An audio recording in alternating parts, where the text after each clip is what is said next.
আজ শেয়ার করবো একটা হেলদি নাস্তার রেসিপি। কিভাবে মাত্র 10 মিনিটে 2-3 ধরনের ভেজিটেবল দিয়ে ভীষণ মজাদার একটা নাস্তার রেসিপি তৈরি করবেন তা কিন্তু আজকের এই ভিডিওতে আমি দেখিয়ে দেবো। এই নাস্তার রেসিপিটা চাইলে আপনারা বাচ্চাদের টিফিনও করে দিতে পারেন, খুবই পছন্দ করবে খেতে।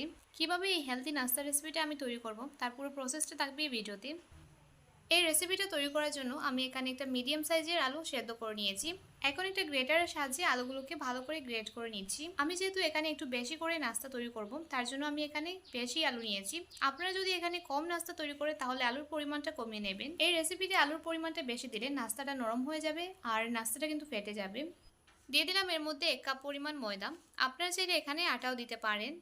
এখন একে একে আমি এর মধ্যে কিছু ভেজিটেবল অ্যাড করব। প্রথমেই দিয়ে দিলাম কুচি করে কেটে রাখা টমেটো, বিনস, গাজর, কুচি করে কেটে রাখা মরিচ, মিডিয়াম সাইজের একটা পেঁয়াজ, রসুন কুচি, আর সবশেষে এর মধ্যে দিয়ে দিলাম পরিমাণ মতো লবণ। এখন এর মধ্যে পানি দিয়ে ভালো করে নেড়েচেড়ে একটা সুন্দর ব্যাটার তৈরি করে নেব।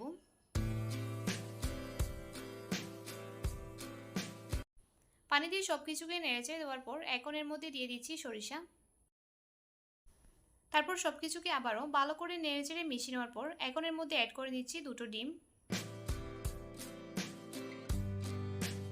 ডিম দেওয়ার পর সবকিছুকে একসাথে আবারও নেড়েচেড়ে ভালো করে মিশিয়ে নিচ্ছি।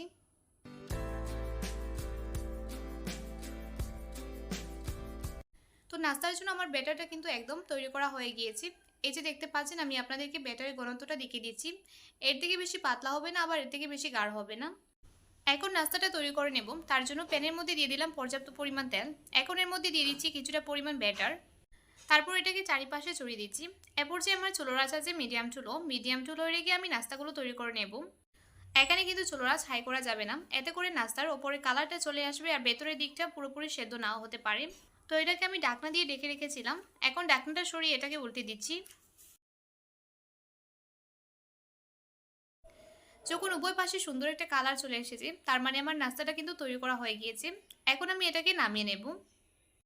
ঠিক একইভাবে আমি বাকি নাস্তাগুলোকে তৈরি করে নেব। তৈরি হয়ে গেল আজকের ভীষণ মজাদার হেলদি নাস্তা রেসিপি। এই রেসিপিটা আপনাদের সবার কাছে কেমন লাগলো অবশ্যই আমাকে কমেন্টস করে জানাবেন। আপনাদের সবার কাছে একটা রিকোয়েস্ট থাকলো বাসায় একদিন ট্রাই করে দেখবেন। আজকের মতো এখানেই বিদায় নিচ্ছি। আবার দেখা হবে নতুন কোনো রেসিপি নিয়ে। ভালো থাকবেন সবাই। আল্লাহ হাফেজ।